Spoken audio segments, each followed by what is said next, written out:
Inspired by the life of the savvy and ambitious Colombian businesswoman Griselda Blanco comes a new Netflix original limited series. Griselda tells the story of a devoted mother who, with her lethal blend of charm and relentless savagery, creates one of the most powerful cartels in history. Witness Sofia Vergara's captivating transformation into the godmother of the underworld. Griselda, now streaming only on Netflix.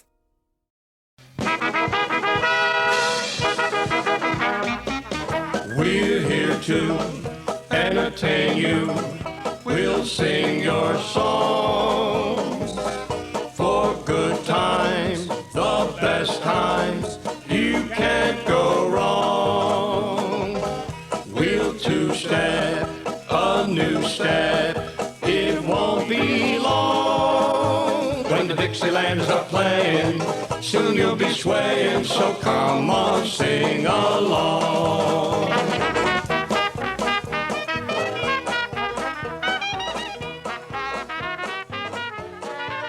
Hello, all you beautiful people, and welcome to another episode of Before My Time. I am your host, Gelsey Laurie, and this week we are going to talk about the album Exile on Main Street by the Rolling Stones. It's fucking rock and roll. Each week on the One Hit Thunder podcast, we welcome a special guest to come take a deep dive into a one-hit wonder artist with us. And together, we decide if that artist brought the one-hit thunder or was nothing more than a one-hit blunder. You can find One Hit Thunder anywhere that you listen to podcasts, so hit that subscribe button and join in on the fun each week. All right, so Gelsey, Yes. you've been telling me that you're going to make me a Beatles fan. You've been telling me, or I'm already a Beatles fan. No. You've been telling me you're going to make me a Stones fan for quite a while, and Yeah. you know we've been kind of hitting this weird like all music themed month of May that wasn't planned, but we just kind of found our way there. Music May! And I happened to see that on May 12th, the Rolling Stones' Exile on Main Street turned 50 years old, which says a lot about how old the members of the Rolling Stones are. I know. We just lost Charlie Watts not too long ago, the drummer, and I was really sad about that. They are my favorite band. But I know that Exile on Main Street is like one of those albums that's widely considered like top tier Rolling Stones album. So I figured we'll use this as a way for you to teach me about the Stones. But I do want to start with, is this your favorite Stones album? Oh, I was not expecting that. It's one of them. You know what? It's one of those things, and I think you might be able to relate to this on like for the Beatles. I do love the Beatles, but like they were more my teenage years. And then as I've grown up, I was like, oh shit, I'm an adult now. I like the Stones more. Where it depends like what my mood is on as far as what. But this is definitely, I would say, one of my top two. Like if I could always pick, like I went through a huge Flowers phase, which is much more of their like early like 60s kind of Mother's Little Helpers on that album. But this one, this is definitely one of like holds the top two place always. And then the other one. So it is as top tier as it's been projected to be. Yeah. Right. Well, it actually was the 12th American studio album the Rolling Stones came out with, and it came out as a double album. So there were 2 LPs in there. But you said it's, one of the top Stones album. It is considered one of the top albums of all times ever. Rolling Stone magazine ranked it number 7 in a list of 500 greatest albums of all time. Oh, Jesus. Yeah. And no. It's like huge. And I think there's like a couple other, if you go into like where it ranks on different one, like VH1, they put it like in the top 5 of something. So it's considered like no one in music had really done what they had done with this album as far as the eclectic styles of where they went with it, because it's rooted, obviously they were considered like a rock and roll and kind of rock pop band, and this was the first time the Stones were like, no, we are bluesmen. Like this is all rooted in blues, swing, country, gospel. And in the early phases of their career in the 60s, when they did tours in the US, they would a lot of times get off the tour bus and just drive their own cars around, and they would tour through the Bible Belt of the US.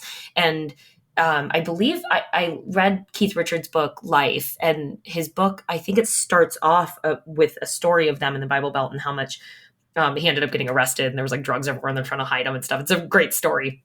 But they were obsessed with Southern music. They were obsessed with Black music, the blues. And it was like any interview you hear of like Keith Richards, he, in his book, he's like, I am a blues man. You know, he doesn't consider himself like a rock and roller. It's like they are bluesmen first, and they loved that like gritty nitty. So I think this is like the first album you really get that full range from them of like, whoa.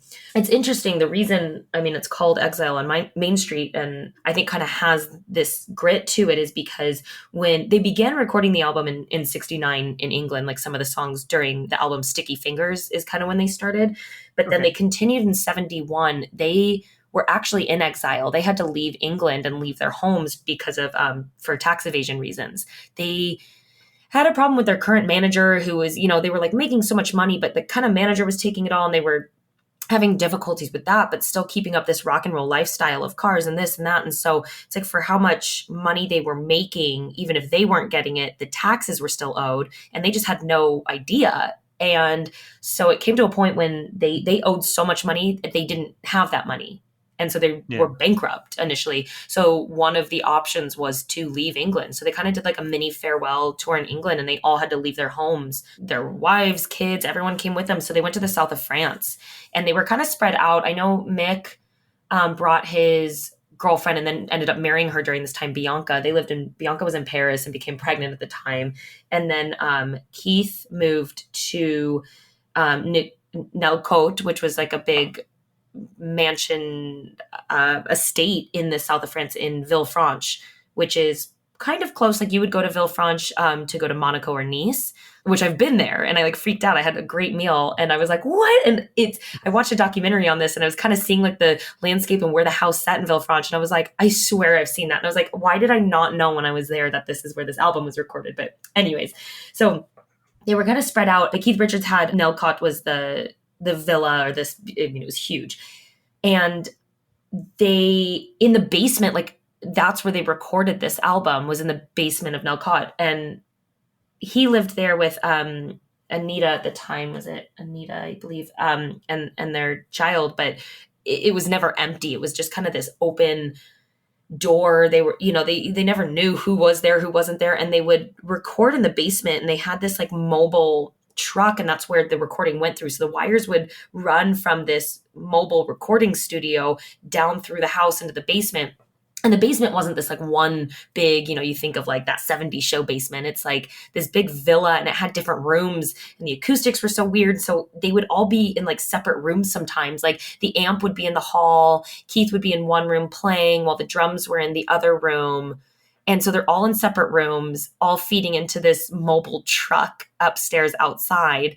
Engineering manager recording would like say, like when he had to tell them something, it was like he'd have to run in from there and like run into all the different rooms to relay a message. So it's kind of this like crazy clusterfuck recording session. And going back to, you know, so they're also living as exiles, and they're living in France. None of them speak French. They don't, you know, have anything from home with them. And one of the guys was talking about even just getting things that he liked, like his tea and British goods. And it's like, he's like, I didn't have any of that. And so there's this kind of feeling that they have. And I think it really goes into the album. And I think it's kind of what made it so amazing. But at the time, the band was Mick Jagger, who's on lead vocals, who's still obviously still a key player, Keith Richards, who's your lead guitar, you know, rhythm, and also lead vocals. Charlie Watts, who RIP, was their drums. But he joined not too shortly before this. He joined in 69 after Brian Jones left. And then Mick Taylor was the lead guitarist, who later Ronnie Wood would take over in 75.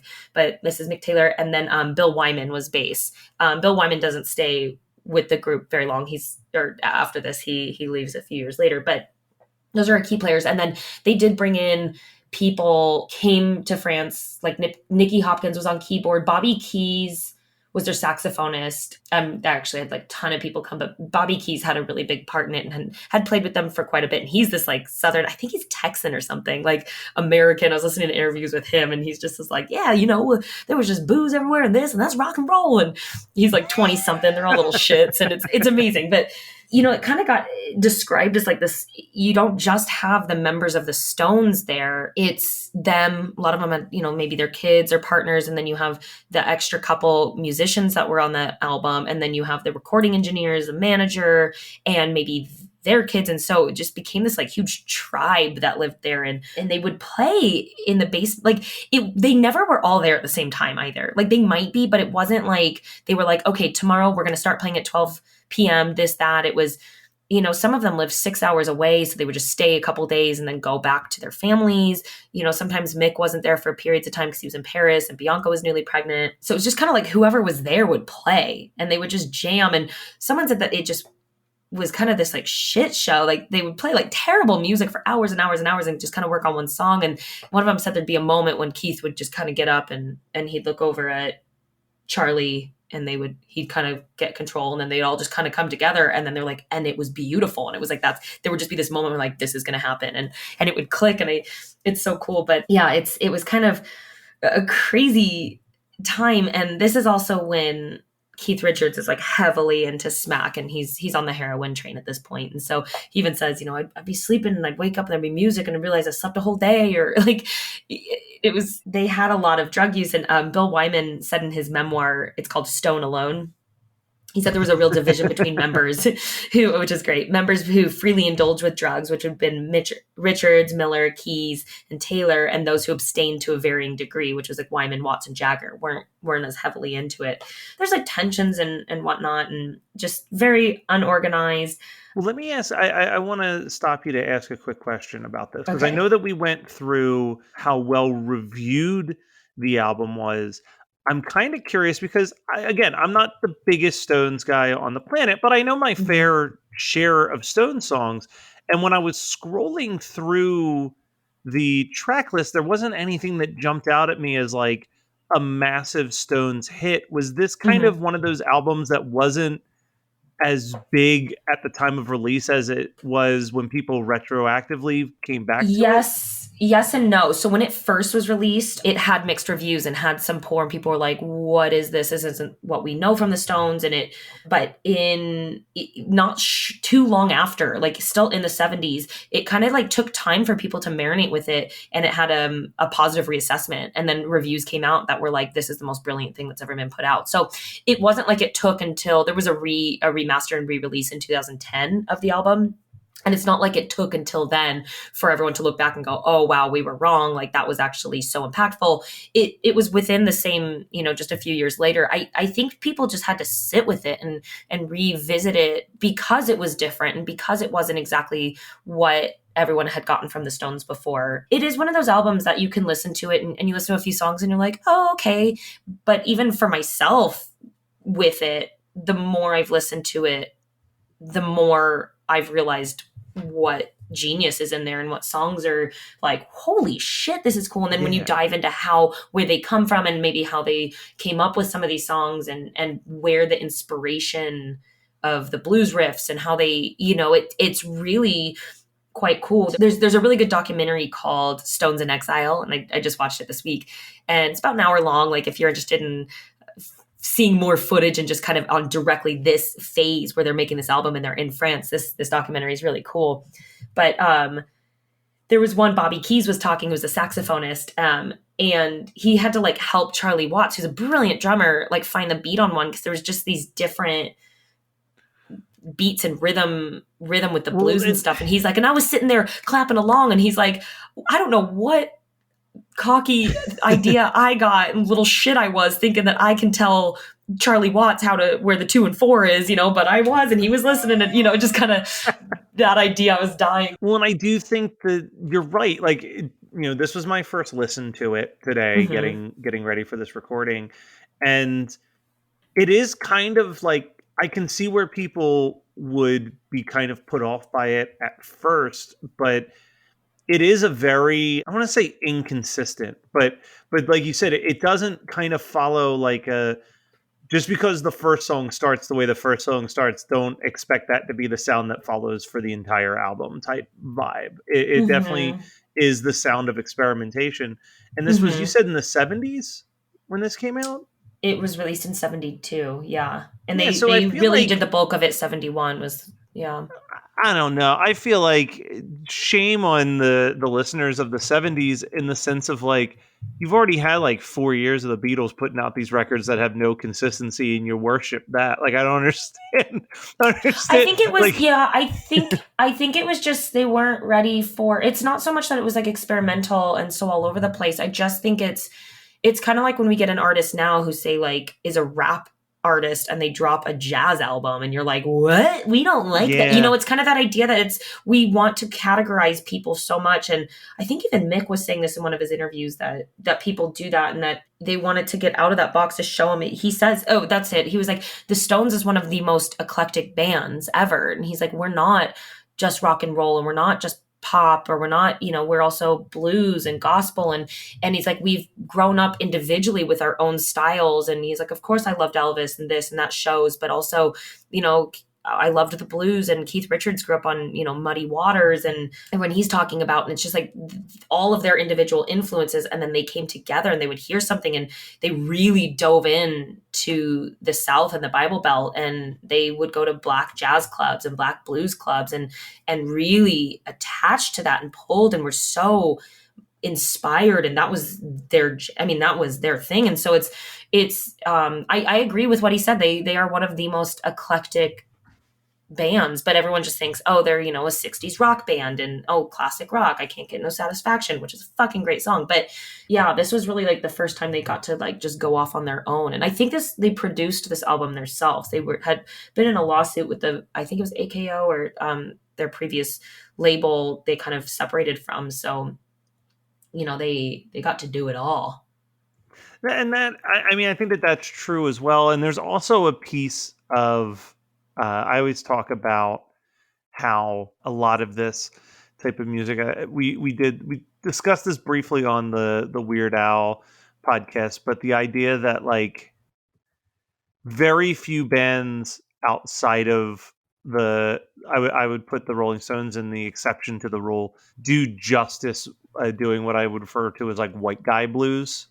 Like there's like it always feels like there's a little bit of soul missing in a lot of it, but I don't get that from the Stones. I feel like you really feel the sincerity and the appreciation of the genre in that. It's so true, especially if you watch any live performances of them doing these songs, which I was so honored to see them do a couple of these songs when I went to their concert, and I like flipped my fucking shit. You can see it and obviously feel it, but it's YouTube any video of them singing these songs, and it's just like it's so cool to see. And it's not just like, oh, we like this song so we're gonna do it, which a lot of artists I think do, but it's in their soul. Yeah, it's there. And on that. Oh, a fun thing about this, I said it re-released in 2010. I forgot to say, it's I think this might have been the first time this ever happened, or it's very rare that it was re-released in 2010 and it went back to the album hit #1 in UK and #2 in the US when it re-released in 2010, which doesn't happen when you re-release an old album a lot. It'll go up, but it's competing. So it just kind of shows that it stands the test of time, if you will. Well, and that's the thing that's funny is that like I said, I didn't recognize any of the songs on the back, but I was very aware of like this album. Like it's an album that's definitely not like, it's definitely not discussed. You know what I mean? Like but it's it's not like okay, we all know like Sgt. Pepper's is always talked about because it's like, oh, Sgt. Pepper, but you can look at the song list and there might be a handful, if you're not a deep dive Beatles fan, that you'll be like, I never heard of that song, but you're gonna have your main songs that still are the big #1s. Exactly. And it's not, and it's also not like, oh, this was like this weird album that there was only like 100 copies of before the band got signed obscure. Like this is a beloved, huge, well respected, talked about album. So I could see like that interest being that like I've heard nothing but good things about this album, but I've never heard this album. So when this re-release comes out, being like, well, I just got to get all of it. I need to hear the whole thing. Yeah, no, it's a great album. I do highly recommend listening to the whole thing, but I will we won't go through every track. I just want to hit basically the songs that I sent you that are my favorites. Yeah, let's start. We're going to talk about those. So it starts off with Rocks Off, Rip This Joint. Those are great songs, super fun. But my first favorite song, which actually was not written by the Stones, it's I think the only cover on the song is Shake Your Hips. And I think Shake Your Hips is oh, I and it liked was it written. from the second I heard Oh, it. it's That's a so good good. one. Just a it was written by Slim Harpo, who's a Louisiana bluesman, and it was released in '66. So it wasn't like this, blues song from the '30s, or which happens a lot. But this is like the epitome of a good sitting on the porch blues, muddy waters kind of feel song. So Shake Your Hips, I love. I not much to say about it other than that, but I do love that. So the next song that I'm going to hit, they do Casino Boogie. They're all great songs, but Tumbling Dice is my next highlighted one. And that was the one that did get huge off the album. I believe it hit number 7 on the charts when it came out, but that was their big single. And they got their inspiration because Mick he was like talking to the maids about different stuff, and the maid loved gambling and kind of had this obsession. So they were playing with dice, and she would always play dice. And so he got that inspiration for the song through that, which I love. TIAA is on a mission. Why? Because 54% of Black Americans don't have enough savings to retire. So in collaboration with big-name artists like Wyclef Jean, TIAA released Paper Right. New music inspiring a new financial future. With 100% of streaming sales going to a nonprofit that teaches students how to invest. Stream Paper Right now and help close the gap. The lyrics are about a gambler who can't remain faithful to any one woman, which is great. So Stonesy. Yeah, no, I enjoyed that one too. You also, one of the ones that you did tell me to pay extra attention to, we did kind of breeze past it. You mentioned it, but I really did like Rip This Joint. Like Rip This Joint goes. I love Rip This Joint. Yeah. We just kind of skipped straight past it into Shake Your Hips. I did, well, because I was kind of going, I'm like more talking about the ones that I like specifically highlight. I didn't mean to be like, Rip This Joint, but they're, that's why I'm like, the whole album is great, but I just, God, we can't go. Okay, so the next song after Tumbling Dice, that's Sweet Virginia.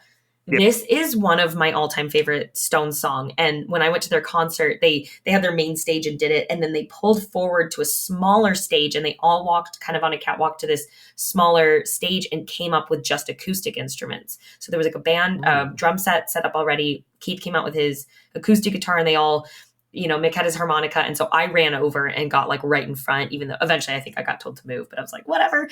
And they played Sweet Virginia there. And it was just one of those moments that I was like, pinch me. I thought I was dreaming. Sweet Virginia is another super bluesy back porch. But it's super, how do you describe this? It has a lot of drug innuendos in the lyrics, refers pills and low-grade heroin. It's, drop your reds, drop your greens and blues. And I hid this speed inside my shoe is the lyric. And the lyric that keeps repeating is, got to scrape that shit right off your shoe. Yep. They have beautiful backings. They always have the best backing vocals for them. And it always brings in that like amazing Southern gospel feel. So Mick's voice on this, come on down, Sweet Virginia. Like it's something about it. So I am just sitting here geeking out about it. So, but I'm loving it. It's adorable. I fucking love this album so much. That song, again, like I had gotten to a point where I was just kind of listening to it and I wasn't paying attention to the tracks as closely as I probably should have. But as soon as you sang that, get the shit off your shoes, I'm like, yep, I know I enjoyed that one. I remember that lyric and that's distinctly. That's the thing about this album is you can put it on and just kind of go, none of these songs are like stand out. It's just good blues music, whatever. But the more you kind of just like take one song, and Sweet Virginia was one for me. Like it would just kind of come on more and more because I would just listen to the Stones only for a phase of my life. And every time it came on, I was like, God, like I could just feel it. And I was like, damn, this song is good. Like why from the first harmonica, how it starts and you're just like, you just feel it. And I was like, holy shit, this is good. And that's why I think it took a while for it to get a positive review. Cause I think this is one album that you don't just listen and go, oh my God, this is the most amazing creative thing I've ever heard. It's like, you got to let it sit in your bones for a minute. And then it's like, whoa. And I think sometimes that's the deepest shit that you're like, the true art sometimes doesn't hit right away. It's not That's my opinion. Torn and Frayed is great. Black Angel is great. Has a good, again, it's almost like you can hear that they were like in different rooms on Black Angel. She's a sweet black angel. Yeah. Sweet. Yeah, I can remember that one. Okay, here comes one of my next favorite songs, Loving Cup. Loving Cup is just, the lyrics are so good. It's give me a little drink of your loving cup. Just one sip, I'll fall down drunk. What beautiful, brilliant lyrics. So obviously I love this song. There is a great version of this song. There was a documentary that Scorsese made called Shine a Light, which is one of their songs that we will get to because it's another fucking one of my favorite songs. And he follows the Stones and whatever, but they kind of are doing the Shine a Light concert in this documentary. And during this performance, different celebrities or like guest artists come in and sing with them and do different things. So like, I think Christina Aguilera came out and sang Nasty Habits with them, and Muddy Waters comes out with them and does a number. So Jack White does Loving Cup with them, and Jack White and Mick Jagger are singing this together, and Jack White also has guitar, and it's such an awesome rendition. Like, yeah, you have to watch it because Jack White's amazing. I do too. Fucking loved the White Stripes, and I like his single solo stuff too. So he was just like the perfect person to come out and do this one with. And that, I think it was that documentary when I saw it and that version that got my attention of Loving Cup, and it's been one of my favorite songs since. And again, it's just, I mean, they all carry it. It's all they're playing, but Mick's singing and his energy through it is what no one else could sing these the way he does. But speaking of someone else singing, so Keith Richards has his song Happy on this album, and that was the only song, I believe, because this entered number 22 on the charts. Yeah, and Happy was the only single by the band to chart the Hot 100 where Richards sang the lead. Oh, look at that. So that's, yeah. And I do love, I think Happy was the B-side to Tumbling Dice because it came out as a single. So it was Tumbling Dice and Happy were on the single.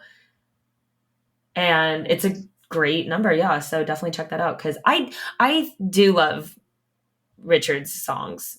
He's got such a different sound, voice, and vibe than Mick Jagger, which I think they beautifully combine together. But I do kind of like his rough around the edges feel to it. He's such a fucking cool person. I listened to his audiobook of his book, and it was a 24-hour audiobook.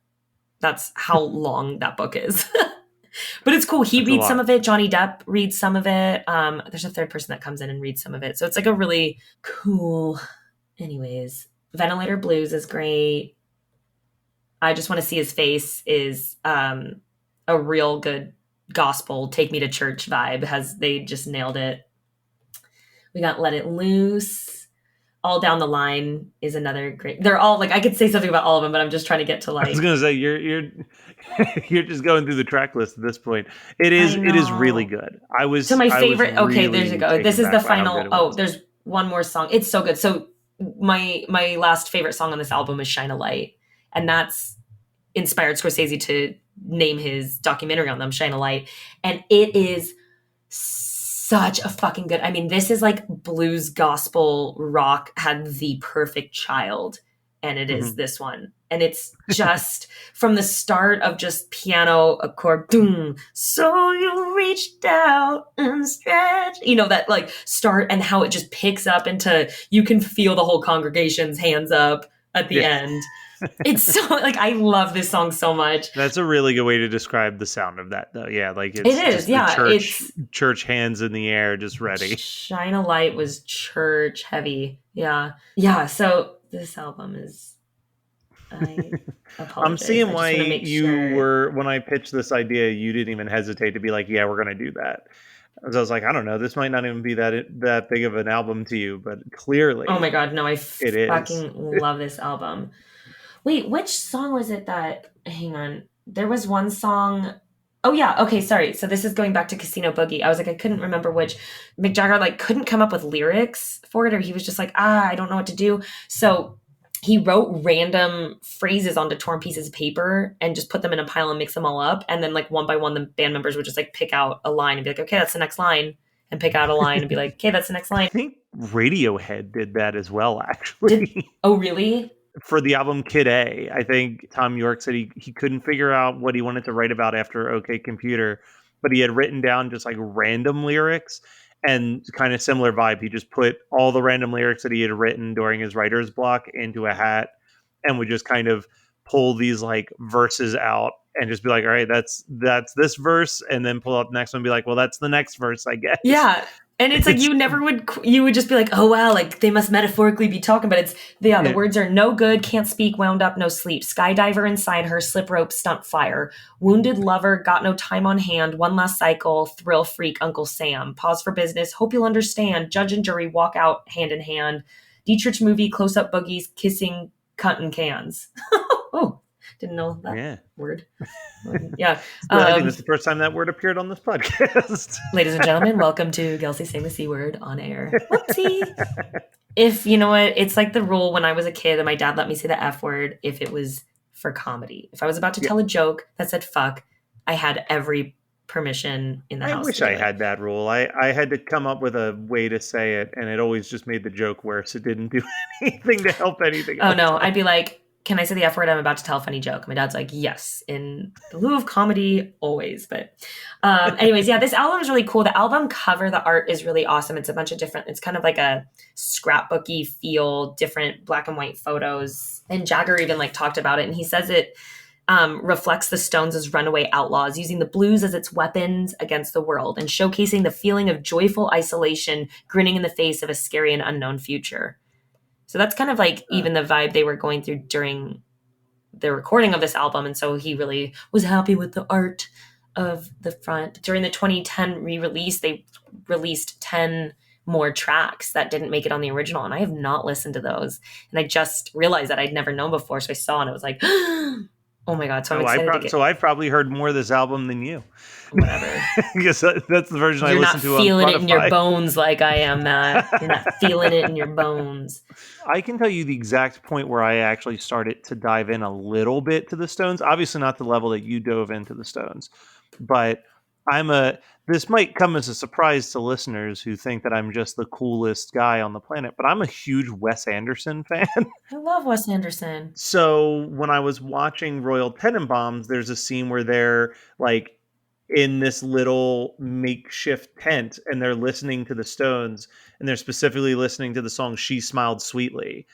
And I'd never heard that song, and it was so different to what I was used to by the Rolling Stones from like their radio singles, where I was like, oh, this actually feels Beatlesy. And I feel like that was kind of the thing that made me start diving in a little bit more, was that I used to not understand the Beatles versus the Stones comparison, because I was they're like, completely different though. They're very different. People try to compare them, and I'm like, and they were very good friends. That's one fun thing, is that they actually were friends.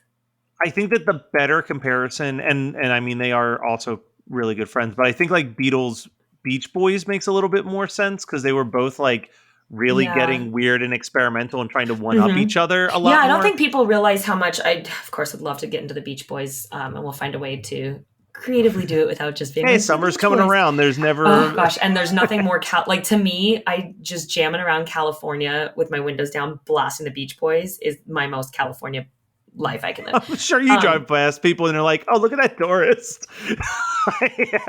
I used to listen to the Beach Boys when I lived in New York, and it was like a snowstorm and I still had to walk to dance, and I was like bundled up, and I fucking hate the snow in winter because I'm a California girl.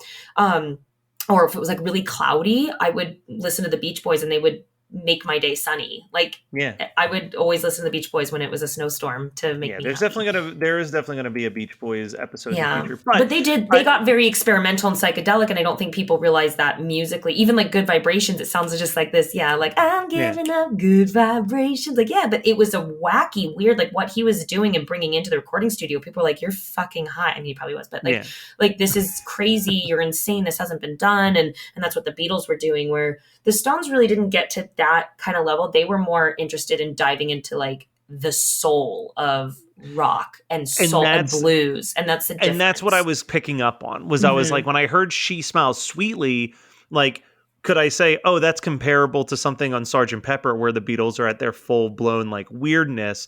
No, but like stuff like that, I'm like, you could switch this out with the song on Rubber Soul and I wouldn't be able to tell the difference because it has like that era of like, oh, this is just kind of a chill. You take in the lyrics. They're beautiful lyrics. They're like it almost felt, you know what it is? I feel like George Harrison would have felt more at home in the Stones in a weird sense. Like the few George Harrison songs, I love George. Feel like they could have been Stones songs, but that's the only real connective tissue between the two of them. It's so weird to me that they're like the comparison of like, oh, you're either a Stones fan or a Beatles fan. And I think it's not even those. I think the thing that why people say you're either one fan or the other, and I don't think it's to compare them. I don't think it's like NSYNC versus Backstreet Boys.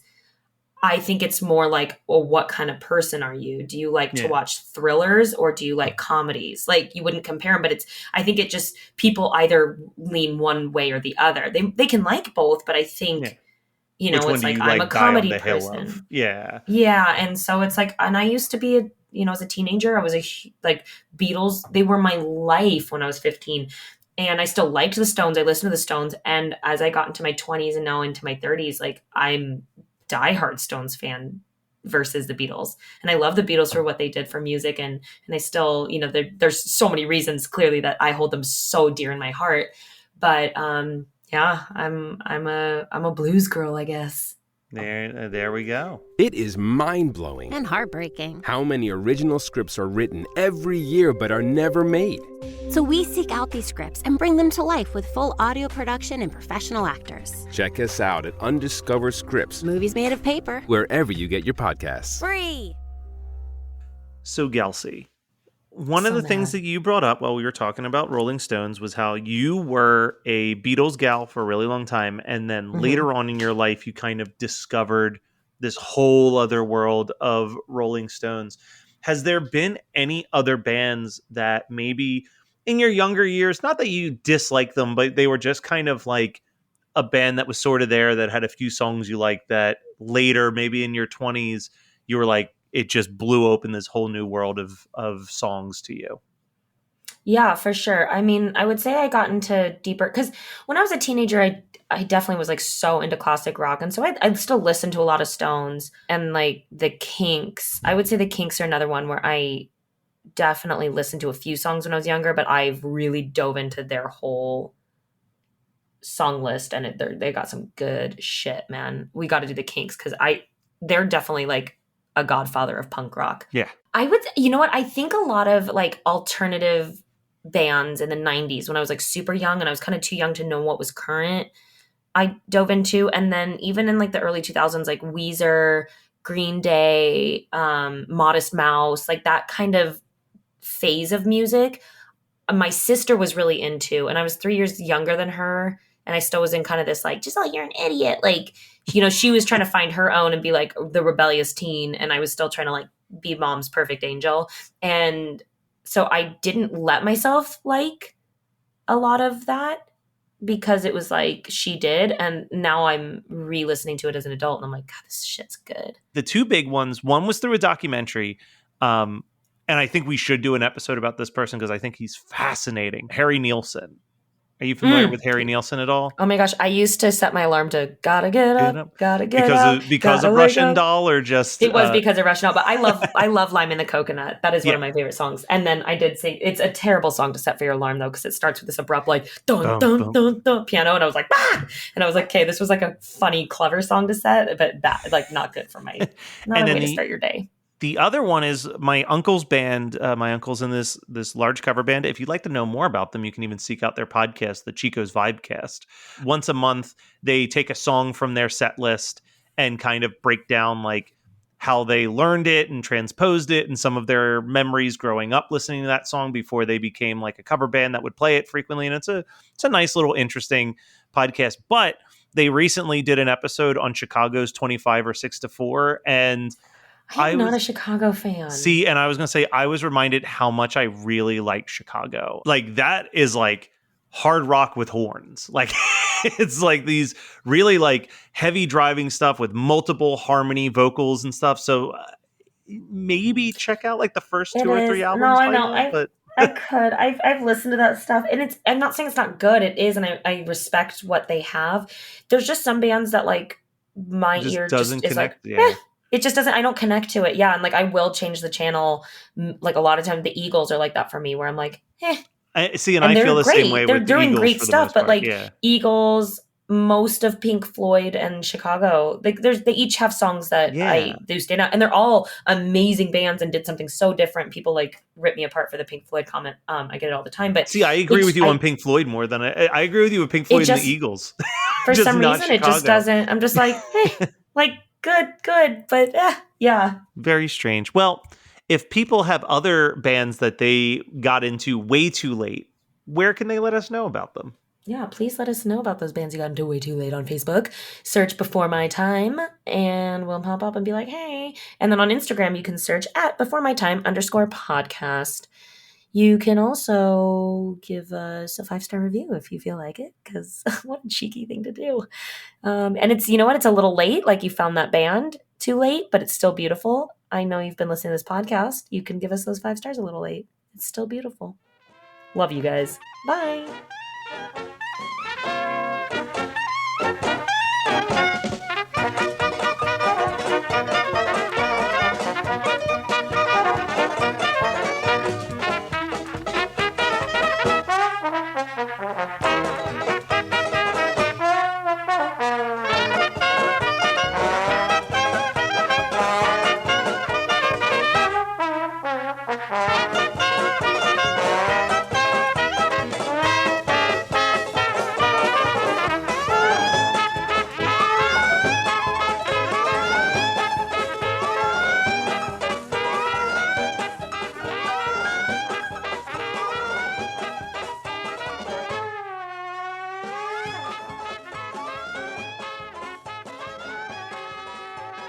I love that I watched a whole fucking documentary and all I can be like is like, it's so good. I didn't take notes during it, I just enjoyed it. And so You're listening to the Geekscape Network.